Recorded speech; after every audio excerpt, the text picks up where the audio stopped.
तस्वीर को जरा गौर से देखिए।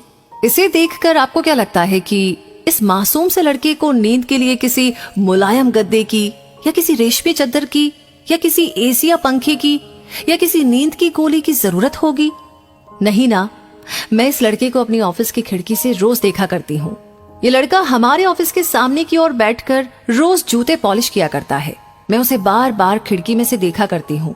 शाम को उसका पियक्कड़ बाप आकर उसे मार के उसके सारे पैसे छीनकर चला जाता है।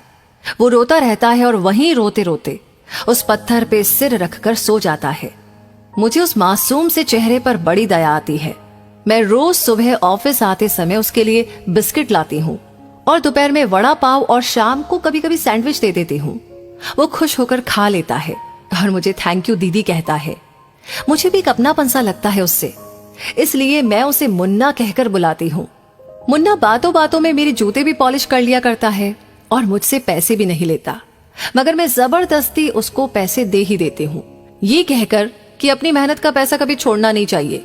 और वो मुस्कुराता रहता है। मैंने उससे एक बार पूछा कि क्या तेरा मन नहीं करता दूसरे बच्चों की तरह स्कूल जाकर के पढ़ने का? जी दीदी, मन तो बहुत करता है स्कूल जाने का, मगर मुझे मेरे काम से फुर्सत कहाँ। अगर मैं स्कूल चला गया तो यहाँ सबके जूते पॉलिश कौन करेगा? ये सोच मैंने अपना इरादा बदल दिया। मगर हाँ देखना दीदी, मैं भी आप ही की तरह एक दिन बड़ा आदमी बनूंगा और आपके साथ ही शादी करूंगा और आपको रोज बड़ा पाव खिलाऊंगा।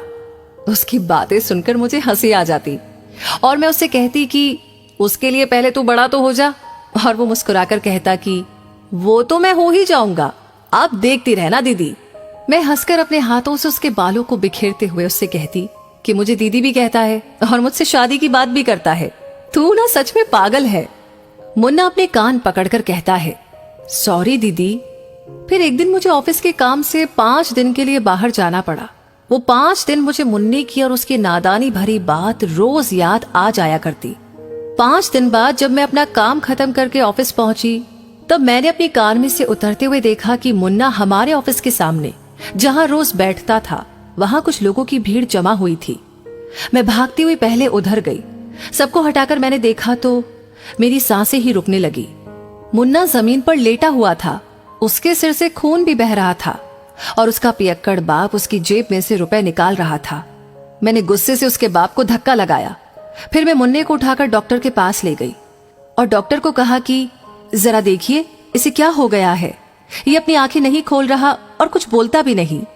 डॉक्टर ने मुन्ना को चेक करके बताया कि आपने इसे यहाँ लाने में थोड़ी देर कर दी है। ही इज नो मोर। और लगता है इसने कुछ दिनों से कुछ खाया नहीं और इसकी चोट देखकर लगता है कि किसी ने इसे बहुत मारा भी है। ये सुनकर मेरी आंखों से आंसुओं की बरसात होने लगी। मुझे गिरते गिरते डॉक्टर ने संभाला और कुर्सी पे मुझे बैठाते हुए कहा कि आप बैठ जाइए और अपने आप को संभालिए, और पूछा कि ये लड़का आपको कहाँ मिला और ये आपका लगता क्या है? मैंने रोते हुए कहा, ये मुन्ना है जो मेरा कुछ ना होकर भी मेरा सब कुछ है, जो अब नहीं रहा। शायद मैं जरूरी काम से इतने दिन बाहर ना गई होती। शायद मैंने किसी को बोल दिया होता कि मेरे मुन्ने को रोज वक्त पे खाना खिला देना। शायद इसके बारे में मैंने पहले कुछ सोचा होता तो शायद आज ये मेरे सामने मेरे साथ वड़ा पाव खा रहा होता और मुस्कुरा के कहता, थैंक यू दीदी, मगर अब ये एक सपना बन गया है मेरे लिए। तभी डॉक्टर ने कहा, आप इसका जिम्मेदार अपने आप को मत ठहराइए। ऊपर वाले की मर्जी के आगे हम कुछ नहीं कर सकते। शायद ऊपर वाला भी यही चाहता होगा। हाँ डॉक्टर साहब, आप शायद सच ही कह रहे हैं। अच्छा ही हुआ, वरना इसका बाप इसे रोज रोज मारता रहता। आखिर कब तक ये सहता रहता। चलो, इस मार से तो इसे मुक्ति मिली। ये कहते हुए मैं उसे अपने हाथों से उठाकर वहां से ले गई और उसे अच्छे से दफना दिया। मुन्ना को गए हुए आज 6 महीने हो गए, लेकिन आज भी जब भी मैं हमारे ऑफिस की खिड़की से बाहर देखती हूँ तो मुझे मुन्ना मुस्कुराते हुए दिखाई देता है और कहता है कि मैं भी एक दिन आप ही की तरह बड़ा आदमी बनकर दिखाऊंगा और देखना आप इसे शादी करूंगा। उसकी आवाज आज भी मेरे कानों में गूंज रही है। उसका मुस्कुराता हुआ चेहरा आज भी मेरी नजरों से हटता नहीं और आज भी मेरा मन यही कहता है कि काश उस दिन मैं काम से बाहर ना गई होती तो शायद मुन्ना यूं भूखा पेट ना रह पाता। जो रिश्ते दिल से जुड़े होते हैं उन रिश्तों का कोई नाम नहीं होता, मगर वो रिश्ता हमें उम्र भर याद जरूर रह जाता है। तो बात सिर्फ 10 रुपए के बिस्किट, 10 रुपए का वड़ा पाव और 20 रुपए की सैंडविच की थी, जिससे किसी की भूख अगर मिट सकती है तो उस भूखे को रोटी खिलाना भी भगवान की पूजा के बराबर ही है। ये सोचकर हर महीने अपनी कमाई में से कुछ पैसे अनाथालय में दे देती हूँ। तो दोस्तों, भूख क्या होती है और रोटी की कीमत क्या होती है, ये एक गरीब के अलावा कोई नहीं जान सकता, जो एक रोटी के लिए पूरा दिन काम करते हैं, और अगर वही रोटी उससे कोई छीन ले तो उस बच्चे की क्या हालत होती होगी, ये मैंने देखा है।